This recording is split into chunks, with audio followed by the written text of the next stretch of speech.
Designing each creature is a collaborative effort between the character, concept, and animation departments. We start by trying to visualize the anatomy of the creature and ask ourselves if this is something that could actually exist. I mean, they're fantastical creatures, but we don't want them to defy the laws of physics. In order to become the best monster hunter, you must first learn how to understand your foes. Books and essays usually give you the information you need, where they can be found, their attack pattern, and what they fear. And it is your job to figure out the best way to kill them. Geralt has a lot of tools available at his disposal for fighting enemies in The Witcher 3. His steel sword, for instance, is used primarily for fighting human opponents, and his silver sword, which he uses for fighting monsters. Geralt can also use a crossbow for fighting ranged or flying foes that are trying to keep their distance from him. Crossbow is also very useful for fighting underwater against swimming monsters, such as the Siren. Harpies are vile feather creatures that fly around you and circle you. Now the only way to deal with them is first to bring them down.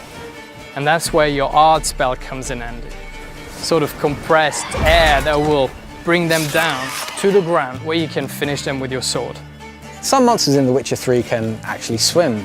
These can attack the player while he's in the water and even go as far as attacking his boat.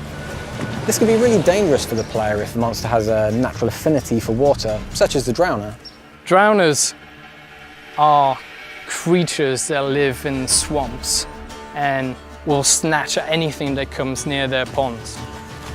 And these particular creatures absolutely hate fire and they fear it. And that's where your Igni spell, a flame that bursts out of your hand, comes in handy. And that is the best way to kill them. With the werewolf, a bomb filled with silver powder will take away his regenerative abilities. This will make it much easier for the player to defeat him after. The player can use weapon oils to coat his weapons that will make them do enhanced damage against specific enemy types.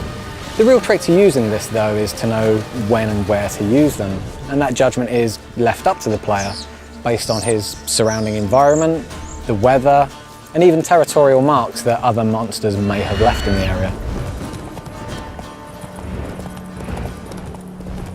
So we've created this complex behavior system in the game that actually allows these creatures to live in the world that they inhabit.